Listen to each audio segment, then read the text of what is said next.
So welcome to Imperative Movement with the United States Association of Blind Athletes and my really good friend, Mark Lucas. I have known Mark for like over 10 years, and I think we might have met when I first went to a conference that was at the, oh my God, what do you call it, Mark? The place where all the athletes are. It used to be called, when you attended, the Olympic Training Center, and Right. now it is called the Olympic and Paralympic Training Center. So it was absolutely huge that the United States Olympic Committee changed their name to the United States Olympic and Paralympic. Yeah, that's awesome. And the reason I can never think of that is obviously I am just so not an athlete. So I'm a wannabe athlete, but I'm not. So Mark is one of my favorite people in the whole wide world. He is the most encouraging person. He really always encourages me to keep moving and encourages everyone to keep moving. And he's very focused on helping people live more healthy lives. And so Mark, getting started, can you tell us a little bit about yourself, your background, and then a little bit about USABA? Sure. And by the way, my statement is we are all athletes, whether we're a recreational athlete or an elite athlete. I believe that everybody has athleticism in them. And so I'm 64 years old, and through my life, I have used sports, recreation, and physical activity as a way to balance my life and also to actually serve as my career. I know when I was 5 years old and I played Little League baseball and I loved it. I counted every blade of grass in Parma, Ohio, out in those Little League fields to in 8th grade, getting cut from the baseball team to only playing one snap of high school football and one and done in my career. But despite all those wonderful early setbacks in my life, I still had this drive and desire to play and to compete in sports. And I went to Ohio State and I majored in parks and recreation at Ohio State. And everyone teased me to say, what was your final jogging around the track? And what it did in that division at Parks and Rec, it taught me that we all need to play, that we all need to recreate, and it absolutely improves our lives from the time we're in our mother's womb doing somersaults and jabbing our mother in the side like Muhammad Ali and sparring, to all the way to the time we go into the grave. We should be playing from birth to death. And so that is a little bit about me, Sylvia and others. Okay, so tell us a little bit about USABA for those who don't know. Right, and so the mission of the United States Association of Blind Athletes is to enhance the lives of people who are blind and visually impaired through sports and recreation and physical activity, and providing these life experiences that changes people's lives by participating in our qualities programs. While also, as Bill is on the line, he has the second part of our mission as our public relations officer, and that's to educate the nation on the abilities of people who are blind and visually impaired. And we are a member organization of the United States Olympic and Paralympic Committee. And in the Summer Paralympic Games, there are 23 summer sports, and we manage, as the national governing body, one of those 23 sports. Does anyone want to take a guess at what that sport might be? Is there Sylvia, a place to chat? There is, isn't there? There is. Yes, there's a chat, so if everyone wants to put in where they guess, that would be great.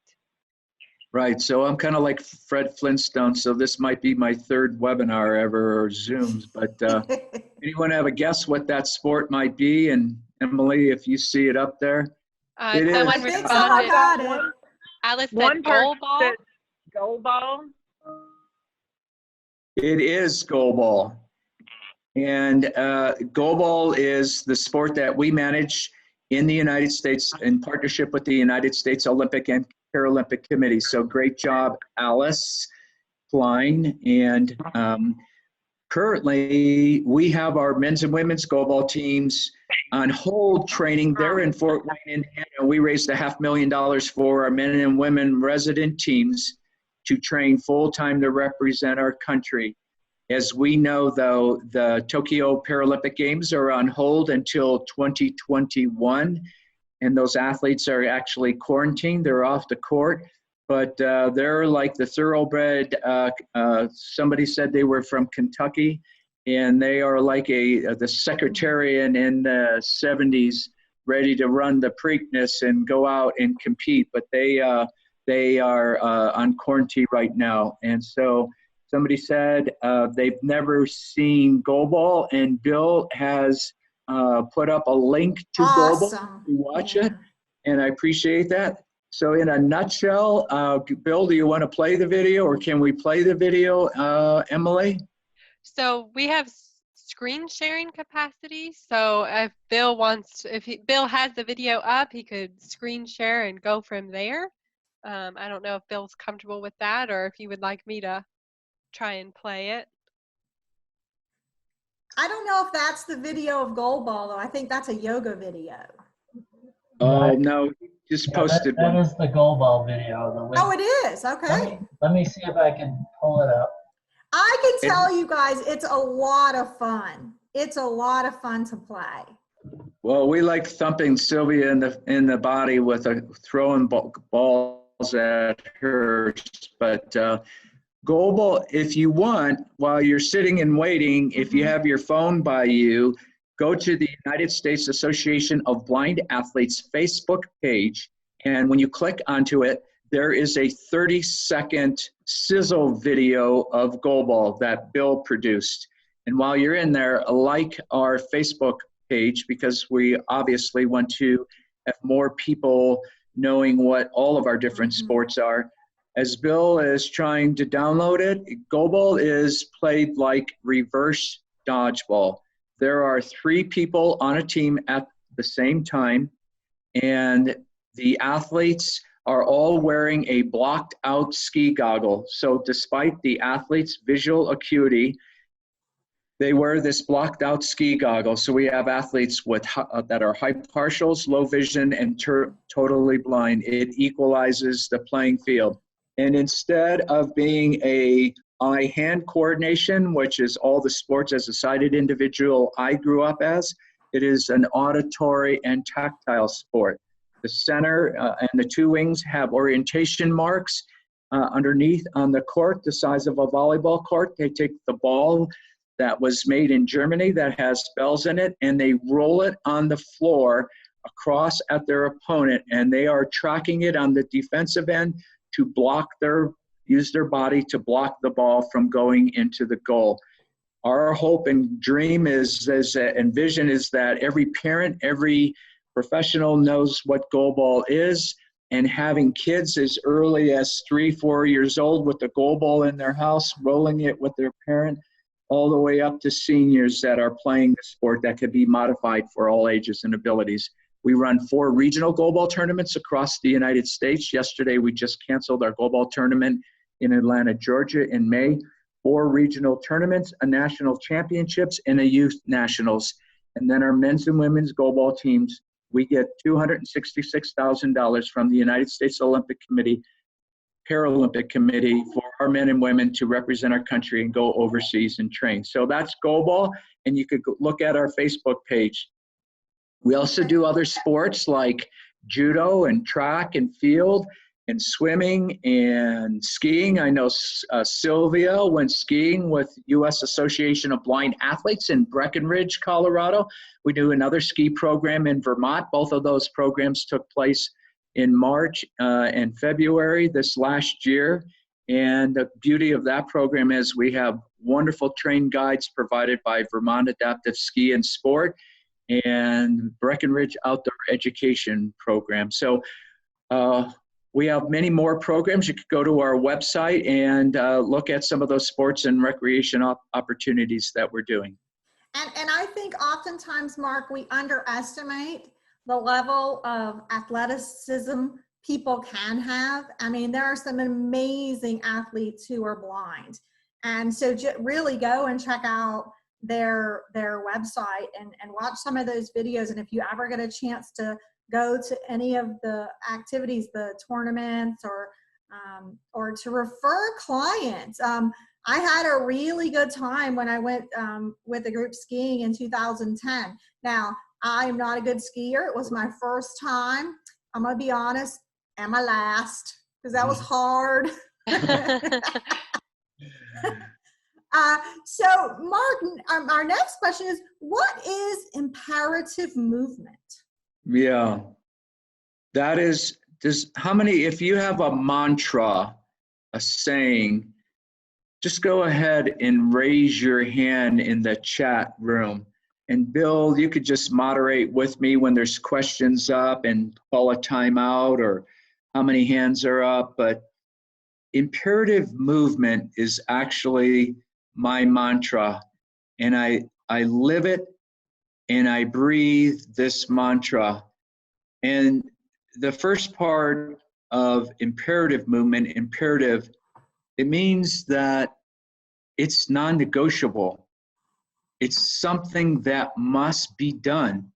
And for life, like water or air, we as human beings all need water and oxygen. There is no other choice. And by adding the word movement to imperative, it means something that humanity has considered optional. But movement is not optional. And if we go back 2,000 years, in order to survive, we were all required, men and women were required to move in order to live, to hunt, to farm, to travel by foot. And we enlisted animals to help us to move our heavy loads, and we created this wheel to make things more convenient. And then when the Industrial Revolution took place, all these machines were developed, the trains, the planes, the locomotives. And what we've done is created this society where we've created power to move us. But what has happened during that time and all through this history is our movement has decreased. And so imperative movement is my mantra, and it should be your mantra and everyone's mantra, that it is our reminder to move on our own power, which brings us this path to good health and good happiness. So imperative movement, and you'll see me posted on my own personal Facebook page, it is that we are all required to move on a daily basis. I love if somebody would read the thing that Stephanie put, the little quote that Stephanie put up there. I love that. I can read that. This is Catherine. No matter how slow you go, you're still lapping the one who's still on the couch. Yeah, that's good. That's good. So Mark, what are the major benefits of movement, especially, we work with older people, so for older individuals? Yeah, I mean, the benefits from birth to death, and you look at it in the different developmental stages of our lives, the social aspect of being with people, the physical aspects, and those benefits are numerous. I mean, I have arthritis in my neck, I have arthritis in my knees, and as we age, we continue to get these conditions. And what this does, it provides us the opportunity to improve ourselves socially, mentally, cognitively, physically. It reduces arthritis, it reduces the risk of falling, it reduces health care costs. I can go on and talk about all the benefits of sports and recreation and physical activity from a child all the way up to an adult. And for older adults, it is incredibly imperative that older adults, whether vision loss or not, have imperative movement as their mantra. I just was doing some research earlier this week. 2/3 of people who are senior citizens do not have a regular fitness program. We have got to change that in professionals in our field, particularly for older adults who have vision loss, because typically then there are other medical sometimes conditions associated with that. And Mark, would you say that percentage is probably even lower for people who are visually impaired? I would guess. Yeah, I don't have that statistic, but I would guess it would be too, and that would be a great research subject matter. But yes, I would guess. But then I was thinking about this also, and that would be that one of the follow-up questions I think you have later is, how has this quarantine affected people who are blind and visually impaired? And I think people who are blind and visually impaired, oftentimes who leave sedentary lives, who have less chances of getting out in the community, maybe the most adaptable to the situation. And Bill and I will talk about that in a little bit, of how we adapted as an organization. So every yin, there's a yang to that. Yeah. Well, we have some questions up, and Sylvia and Emily, do we want to take some questions or comments as we're walking along to keep us interactive? Mark, this is Catherine. Sheila put in the chat box that she works with VI seniors, and they too need to move, even just in their homes.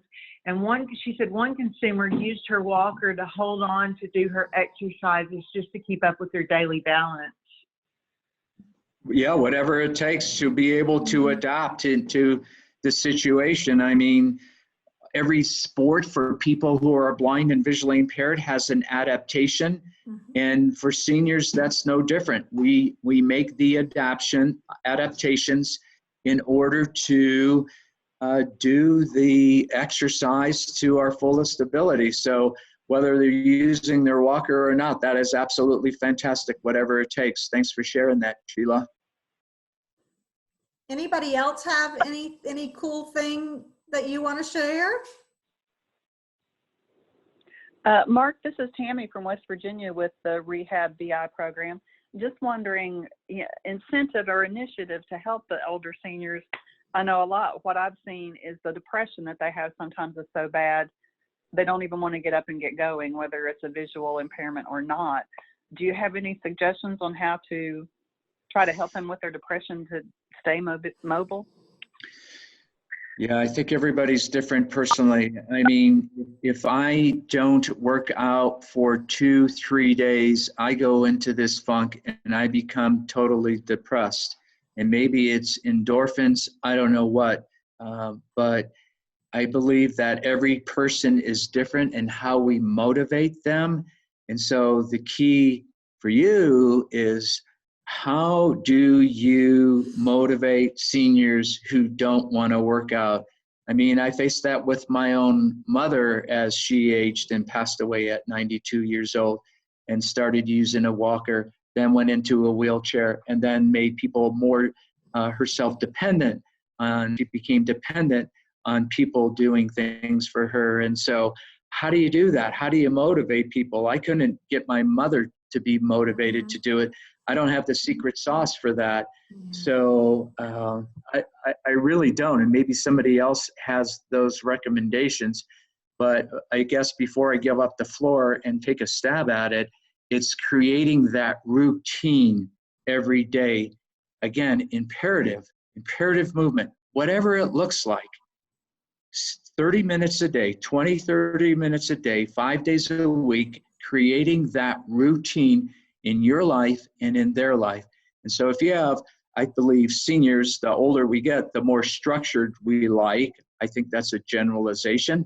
But if we could add that structure and those activities at specific times, and pushing them to the highest degree level that they can do, their bodies, their mind, their souls, to keep moving. So I don't have the secret sauce on that one. Well, one of the things we talked about in our stress management webinar the other day is there is actually research that shows that exercise actually does improve your mood and reduce symptoms of depression. So I think that's really important. And even if I think someone here, Stephanie, said just getting people to do something. And I think a lot of times seniors, especially, but I think people with disabilities in general, don't know that they can actually engage in exercise. They might be fearful that they'll hurt themselves or have balance issues or run into something. I know one of the things that I love, and I have been doing yoga for a long time, and I didn't really know that you could do chair yoga. And last year in our conference, Alice Klein, who's on here, led our whole conference group in chair yoga, and that was really cool. I now find I do it at my desk sometimes when my back starts to hurt. Absolutely.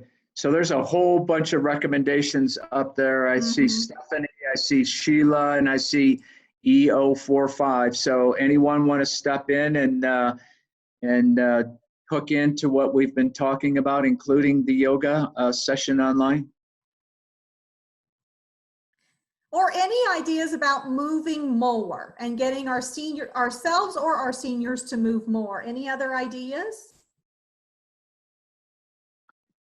So I don't have any specific ideas, but I'm a Beachbody coach, and I've been doing that for a while as like a side job. So I feel like it's not just older generations, it's every generation encouraging people to move and motivating them to exercise. And part of that, or part of my motivation to get up every morning and work out before I start my day is even if I have a bad day, I feel like I've already accomplished something, even if it's just getting that workout in, getting that 20 to 30 minutes in. It's nice to feel like you've already accomplished something right away at the beginning of your day. So if the rest of your day doesn't seem like it's going well, it doesn't feel like a complete waste. And then getting up in the morning, I think, and starting your day productively just carries well throughout the rest of your day. It's a hard habit to get into, I know, for a lot of people, but I think once they do get into it and you stop, you realize how good it is and how good you feel, as opposed to if you're not getting up. Amen. I concur with that 100%. I feel absolutely the same way. And so it is part of my daily routine. By the way, Sierra, what is Beachbody? Beachbody. So Beachbody is an at-home workout program. Basically, there's you subscribe to an online platform, and basically there's hundreds of workouts on there for you to choose from. Anything from yoga to cardio to weightlifting, boxing, bar blend, or bar type exercises. So they're basically workout videos that you follow. Are they accessible? They're not, and that's the struggle. I know you can get a lot of the more weightlifting ones, you can get printed copies. So I know that's obviously a struggle for people who have absolutely no vision. If you're familiar with yoga, though, they do a good job of like talking through, telling you what poses to do and what comes next. So yoga is a little bit different in that aspect, though. But that, I mean, just in general, that platform isn't accessible, so it's not going to work for a lot of people, and I understand that. But I think just the idea behind it and the workouts and stuff. Thanks for sharing that, Sierra. And EO45 had a wonderful recommendation, which I fully agree on, and that's how to keep your clients motivated or your participants. And that was to see other people who are older doing those exercises, and that peer pressure. And peer pressure goes a long way, whether we're 8 years old or 16 or 85 years old. And I also look at it as having a workout buddy to motivate you. And some of my best days are when I work out by myself, but other great days are when I have a workout buddy. So maybe pairing people with other people with like interests to be workout buddies. So those are other ways to motivate one another. And then the other example was using music and dancing and music to the exercises, and how we all love music. And when I go and work out, many times I'll have music on to motivate me, and sometimes I'll shut it off just to be more spiritual. But that workout, seniors absolutely love the movement, the dance, and the music piece of it, keep them motivated. So those are all, and that was from Catherine, to use music to elevate the mood, and how we all use that to do it So ourselves. I've got one too, Mark, competition. Right. Right. Absolutely. You want to expand on that? Sure. So I started the USABA started a fitness challenge in November of 2018. And I know you're probably going to talk about your current one too. They provided Fitbits to everyone. And I have to tell y'all that we don't realize how little we walk. And so I did like a little baseline of myself the first week, and I walked like around 2,500 to 3,000 steps, which is probably pretty average. And then so I just kept increasing my number. And today, now I walk, my average is about 8,000 to 8,500 steps a week. But I have to tell you that there's a group that I'm a part of that was part of this fitness challenge, and there are others that are part of it too, my group now. And I have to tell you that every Saturday I look at that group, and there are 3 people I'll never beat because they're thousands of steps ahead of me.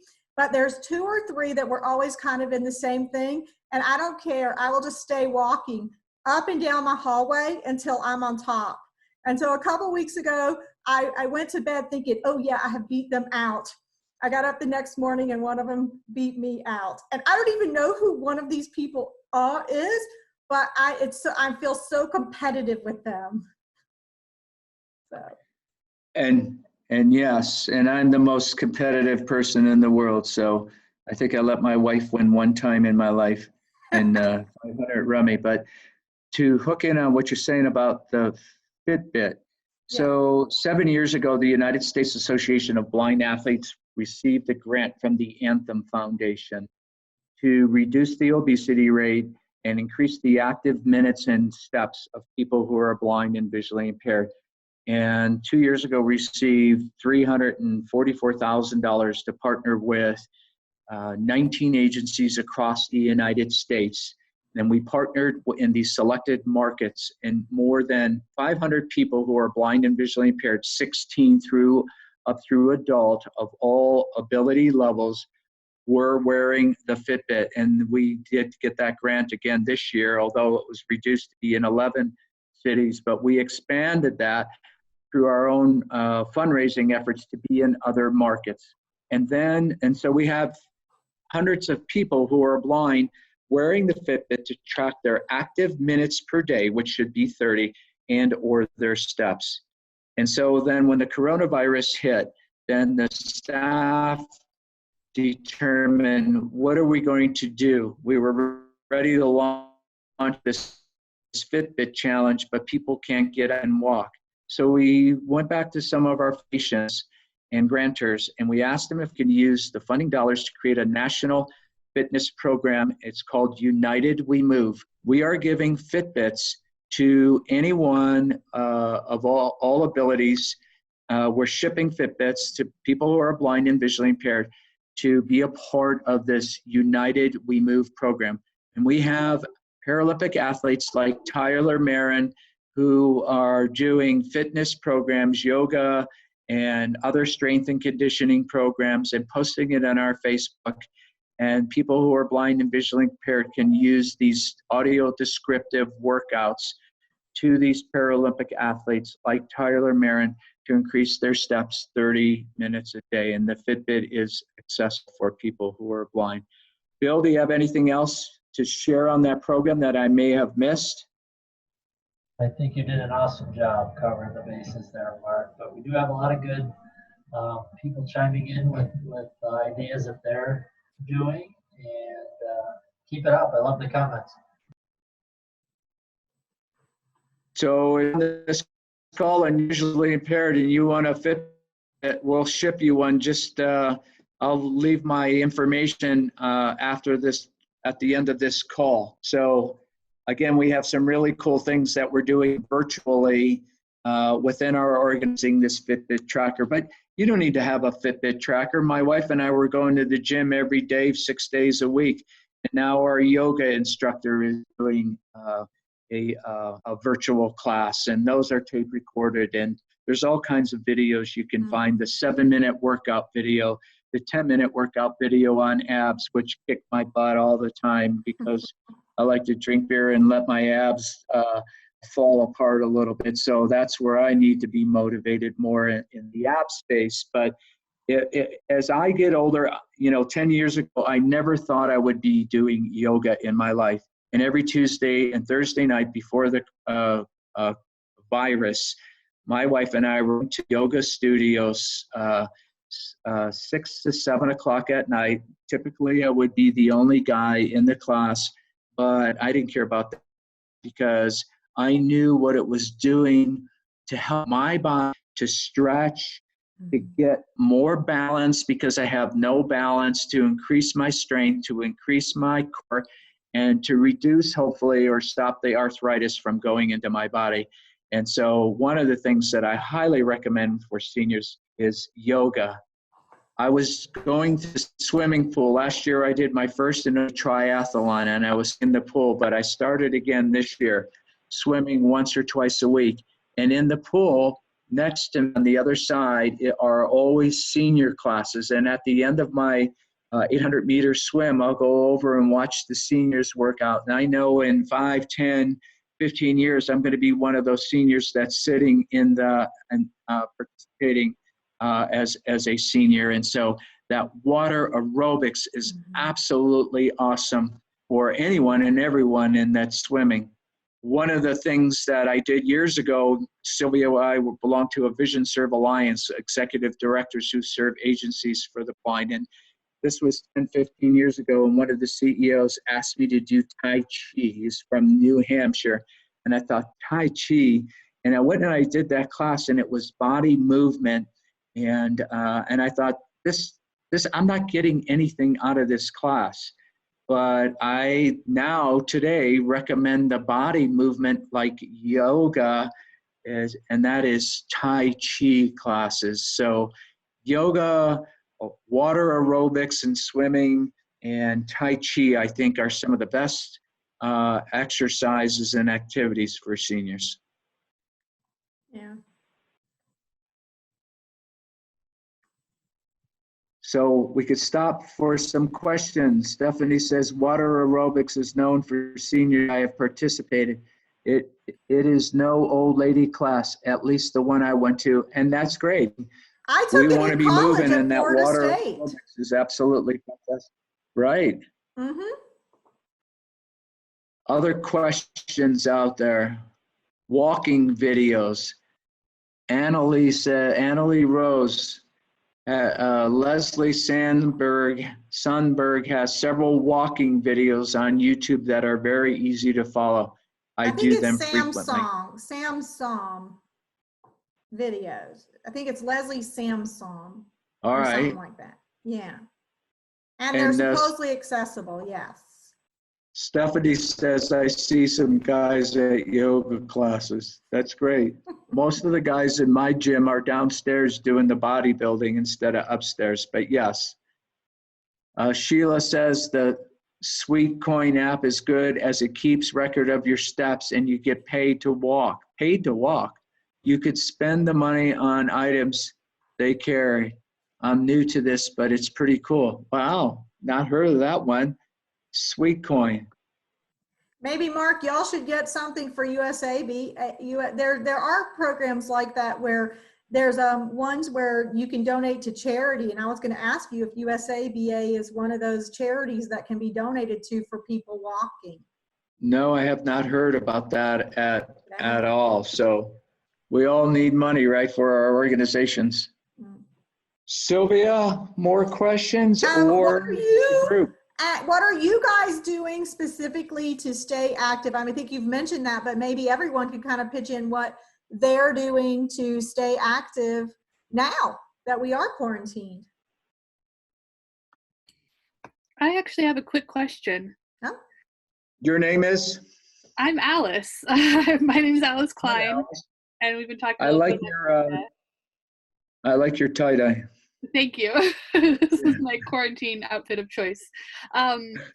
I'm interested in knowing a little bit more about accessible fitness platforms. I love to teach yoga in person. That's definitely how I prefer it, but that's not an option right now. What is the best way to get fitness classes of any kind out to people, particularly with vision issues? Right. So our colleague Sylvia, Eric Arbogast at the Pittsburgh Association for the Blind, before the coronavirus, she created her own fitness facility at her agency and hired 2 blind yoga instructors. And so the people who teach these classes, in my opinion, oftentimes the best are actual people who are blind and visually impaired, because they are more descriptive in their instruction. That's why we actually paid our athletes at the resident program in Fort Wayne to create these descriptive videos that are on our Facebook page to the participants of the United We Move program. So that's how we've responded to that specifically. I don't have the research or the information on other descriptive videos, but I'm sure the group here does, which is the whole beauty of this interactive session. So there's one from Charisse, AAPTIV app. From Charisse. Shannon says, I do TABATA training. I don't know what that is, but so I fully don't have the answer, but partially do. I'm going to ask Catherine if you can make sure you get all these cool apps and websites that people are putting down. If you can make sure we get those, because maybe we can pull that into one big list that we can pop out to everyone on our listserv. Absolutely. There's been a lot of great ideas here. I'm going to copy and put them into a Word doc for us. Hi, this is Shannon. Somehow it didn't go correctly. It's Tabata that I like to do, where you work for 20 seconds and then you have 10-second rest of anything you want to do as an exercise, where it's lunges, abs, anything. It's a lot of fun. Shannon, is that SABATA? Huh? Is that SABATA, Sabata? Tabata. Tabata, TABATA. Okay, thank you. And there's an accessible, actually if you look Tabata timer, it's totally accessible. It's got colors, it talks, it's really a good timer app too. And Fairchild texted in the chat, audible.com has audio workouts that are perfect for people who cannot see a video. Audible.com. Hi, my name is Lindy. I can't get my keyboard to work for some reason, but one thing that I do is take 2 15-minute breaks every day. I'm working from home quite a bit, so I'll walk around my neighborhood, and then when I'm on the phone talking to clients, I pace around my house. I got about 12,000 steps in one day. Cool. Very cool. So before the coronavirus hit, when I would have meetings like with the chair of the board, I would go upstairs to a conference room, a large conference room, and I would always walk around that conference room while he was on speakerphone. And since the coronavirus has hit, I've been more planted in this seat that I'm in and walking less in my office space at home. So I find at the work office, I get more steps in. So at any rate, it's been the reverse for me with the quarantine. But good for you to get up and walk. Think about this. We have salads that are bagged. We're so wanting to have things so convenient. Drive up, fast food. Everything we do, we want it to be more convenient for us. Walking escalators, stairs. When I go to a hotel, first thing I do, I put on my running shoes and I go out and run and I take the stairs downstairs. I not only know where to get out on a fire, but I'm increasing my stairs. When I'm in the airport, I don't get on the walking machine, I walk. I walk in the airport while I'm sitting and waiting and having discussions instead of sitting down because I know I'm going to be on a 2-3 hour flight. So it is imperative that we continue to move our bodies no matter where we are, in our office, in our home, in the airport, et cetera, et cetera. So good for you to get up and walk during the day to break it up. I commend you for that imperative movement. Bill put the training video, staying fit while staying put on the chat.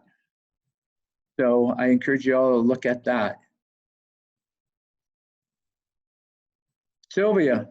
Yes. Participants, what other questions you all have? Do y'all have any What questions time are we for finished Mark? today?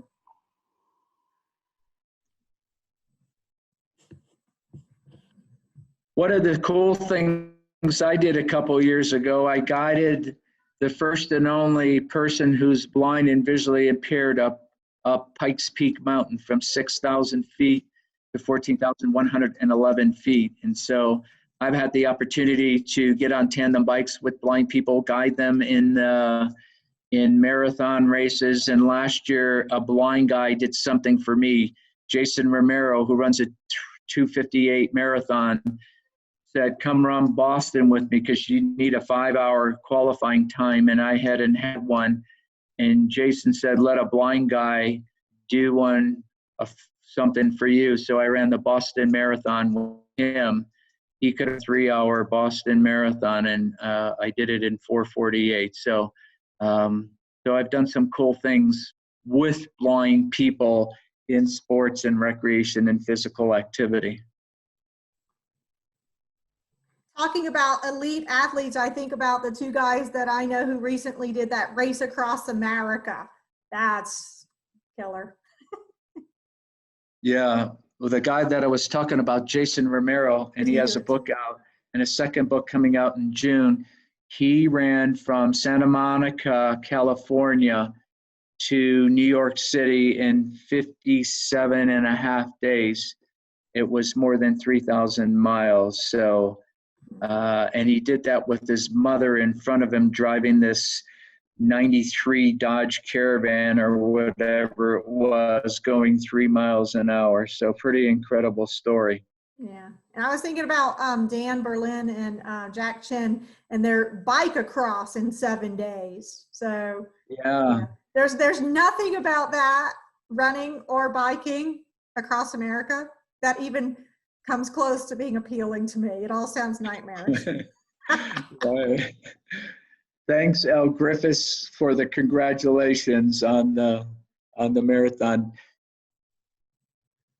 Other comments, questions? So the Paralympic Games, the Paralympic Games are the equivalent of the Olympics for people with physical and sensory disabilities. In the Paralympics, there's 23 summer sports, and I believe 7 in the winter sports.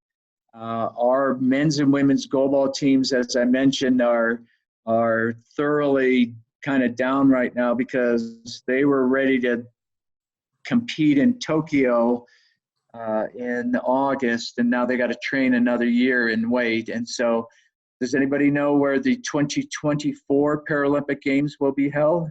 Sylvia said she'd be sending you a Benjamin $50 bill if you got it right. 2024 Paralympic Games. Where are they? Nobody's typing. Nobody's typing. Where are the 2028 Summer Paralympic Games? They will be held in the United States.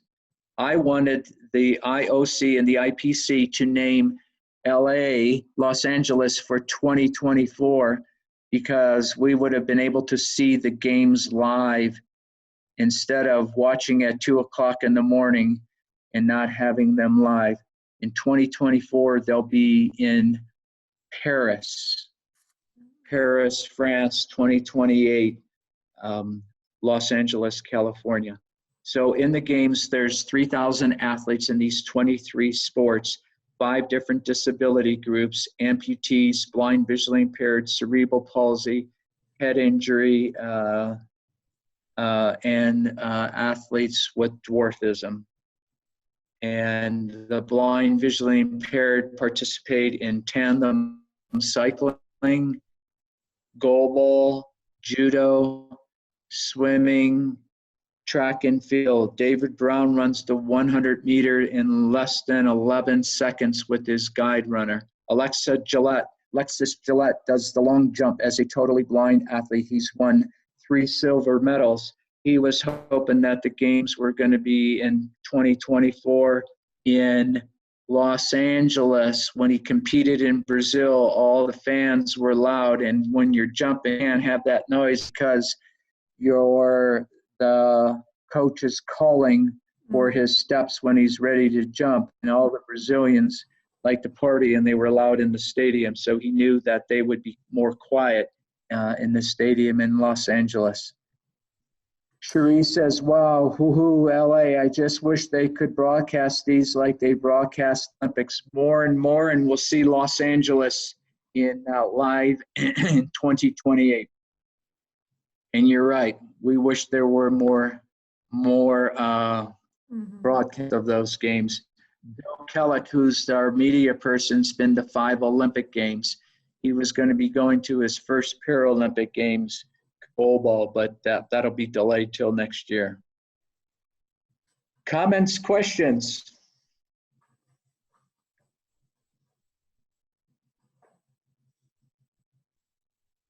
I can tell you all that if you follow USAB's social media, you guys do a really good job, Mark, of when there are going to be showings of the Paralympic Games, you are very good about letting people know.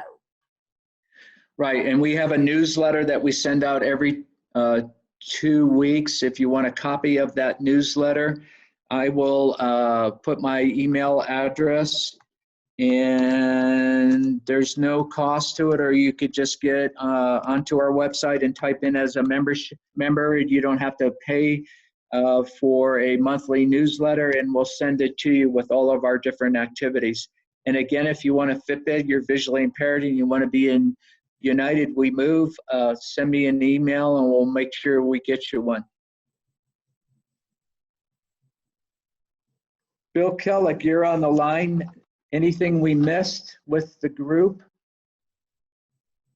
No, I'm just going to type in. There's also a link on our website where you can sign up for updates, including our newsletter. So I'm going to put that in the comments section right now.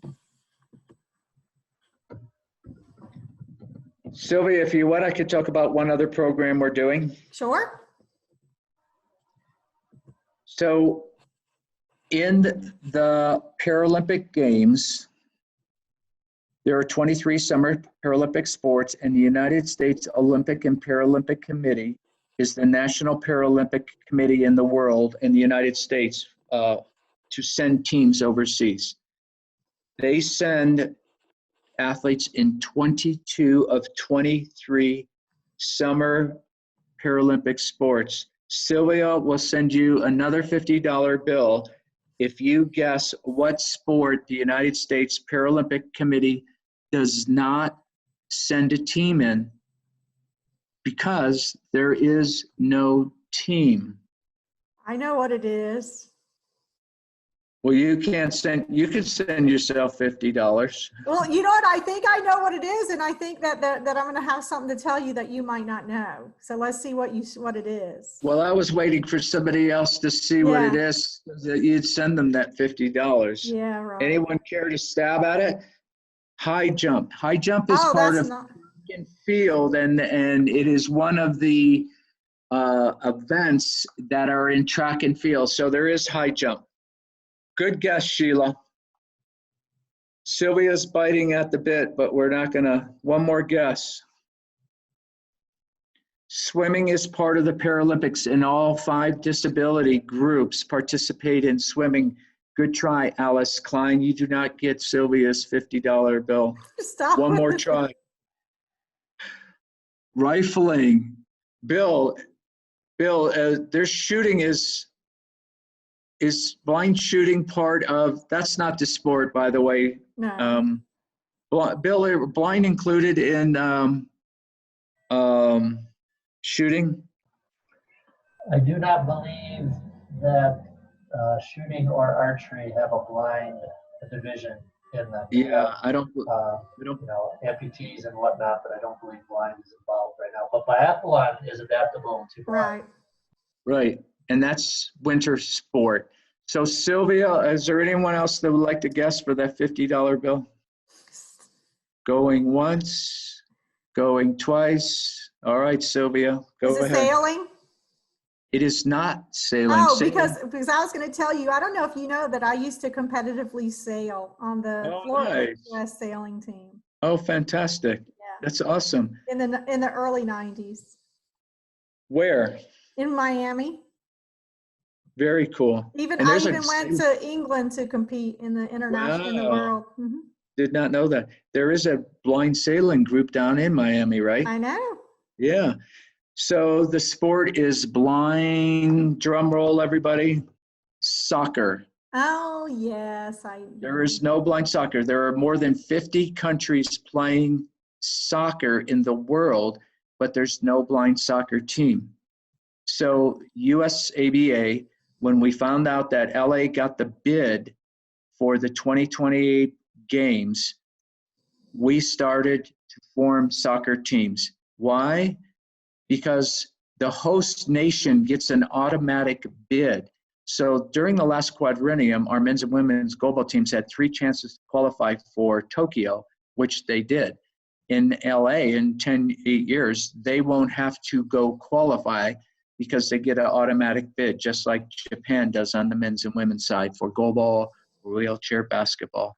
So we just recently received a grant from U.S. Soccer Federation for $200,000 for the next 3 years to form blind soccer teams across the United States. And our goal is to become the high performance organization, the national governing body for blind soccer, and have a team ready by 2028. The markets will be in blind soccer are Salt Lake City, New York City, Miami, Columbus, and I'm missing 2. Bill, can you remember what they were? Did you say Newark, New Jersey? I did not, so that would be the other one. And there was one in, did you say Salt Lake City? I did. So blind soccer is the new sport that we are getting into. We just built a pitch down at the Maryland School for the Blind. There's one at the Virginia School for the Blind. And we are totally in that space, not only with goalball, but with blind soccer to have a team ready by 2028. Cool.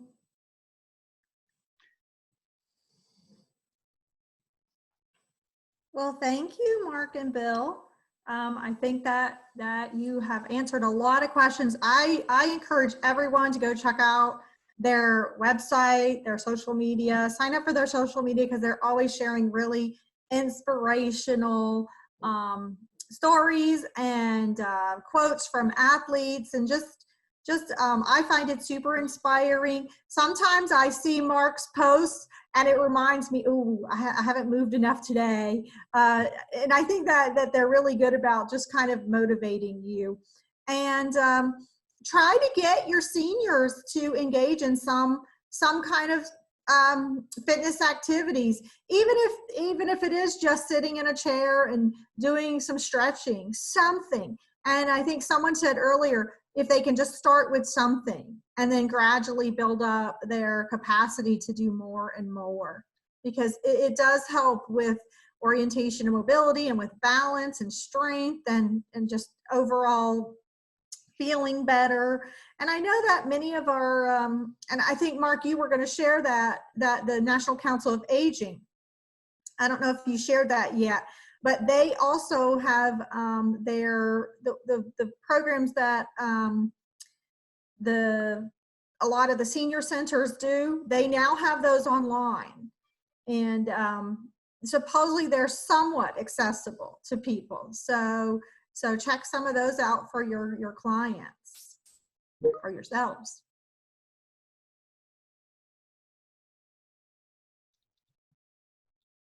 Anything else from anybody? Thank you all 58 participants for being on the call today. And I think the National Council Agency link was posted by Bill. It has some wonderful resources. And I'll just conclude that the YMCA does some fantastic programs. And they have certified coaches and trainers in parks and recreations and local gymnasiums. So there's plenty of online resources and virtual programs. And the goal is to motivate ourselves and to motivate our seniors to have imperative movement 5-6 days a week, 30 minutes a day. And we must all do our part to reduce that 2/3 of seniors are not participating in some formal fitness program. And I look forward to hearing your stories as you continue to march forward and working with seniors, aging people who have lost their vision. So let's all keep in touch on this. And I'd love to hear your stories. I have one more question for you, Mark. You know, right now, everything, there's so many options and so many opportunities for virtual. I'm afraid, because that's provided a lot of opportunities for people who are blind. Do you think all of that is going to go away, or is there some way we can really, right now, all of us can advocate to keep some of that active, because it really does make a difference, because it's hard to get to the gym or the YMCA, et cetera. Yeah, we will continue to post training videos, nutritional videos. We will always continue to do that as an organization, because we do see the need. And somebody sent something, Sheila's posted that legally blind can use federal parks for free. So we can all take advantage of that too with our clients and participants. And if you have success stories, share them with Sylvia and I would love to post something in our newsletter that Bill does with one of your seniors doing some, or several of your seniors, or many, and we can put them in our newsletter, because we do want to get into that space more so that we can absolutely reduce that 2/3. So I'm going to go lace up my tennis shoes here in about 10 minutes and go for a afternoon run. And I hope you all get out there and walk and enjoy the sunshine wherever you are. And don't forget to wear your mask though, right? Thank you, Mark. Thank you so much, Mark. Thank you, Mark. All right. Have a wonderful day. Thanks all for your participation. Look forward to hearing from you.